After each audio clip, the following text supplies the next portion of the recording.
The numbers are in, and murders across the city during 2020 soared to levels we haven't seen in years. And now residents say they're hoping for a much safer 2021 across the 5 boroughs. New York One's Ron Lee joins us tonight from Bedford-Stuyvesant with the details. Ron.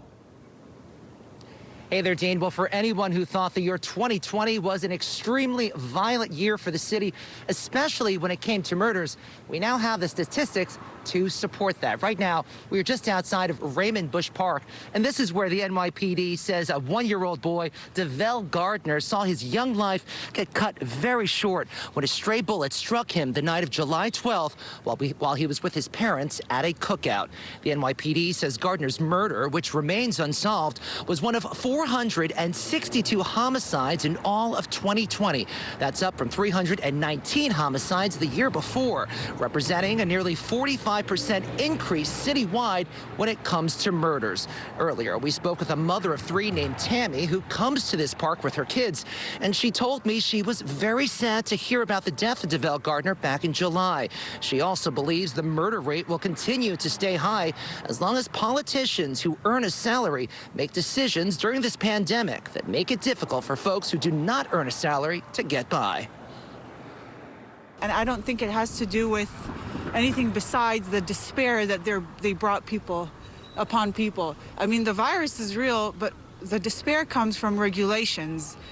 These committees of people who are getting paid to basically stop the life in this city. We also had the opportunity to speak with the father of a 4-year-old girl who says he believes stronger gun control laws are needed. He also believes the police could do a better job of protecting his community. But overall, he feels civilians must also do their part to control themselves better. And as the civilian, I think they should do better too, because you can't just vent your anger on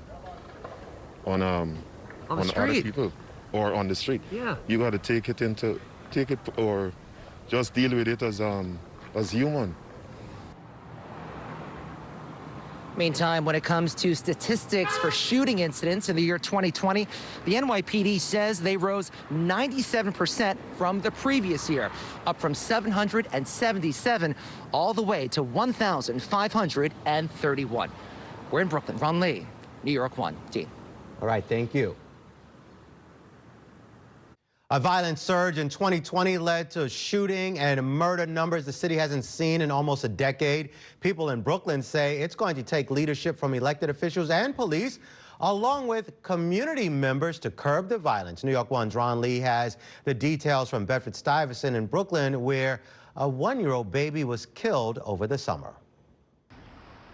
As her 3 sons embody the innocence of childhood, playing by this swing set at Raymond Bush Park, their mom Tammy is well aware that just over 6 months ago, at this same park, 1-year-old Davell Gardner was attending a late-night cookout when police say he was struck and killed by a stray bullet. It's horrifying and it's terrible.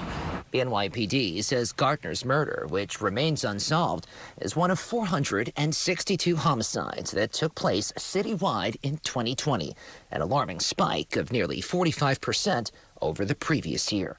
Looking ahead, moms like Tammy fear the homicide rate will remain high. Numbers are going up because people are have no jobs, have no work. She says it's up to city and state leaders to figure out a better way to help struggling New Yorkers weather the pandemic economically. She believes the economic peril is tied to the violence. The city is run by people with salaries that are basically stopping everyone else from getting one. William Lashley wants to see his daughter Amelia live in a safe environment and achieve all of her dreams. How old are you? I'm 4 years old. Oh, you're such a sweetheart. But with the NYPD's crime stats for 2020 showing a 97% jump in shooting incidents over the previous year, up from 777 to 1,531. Lashley believes in addition to efforts by law enforcement to get guns off the streets, more civilians need to learn to resolve their issues without gun violence. You can't just vent your anger on other people or on the street. Yeah. You got to take it or just deal with it as human. as grown folks. Right. Meantime, statistics show about 70% of all shooting cases for 2020 remain unsolved. In Brooklyn, Ron Lee, New York 1.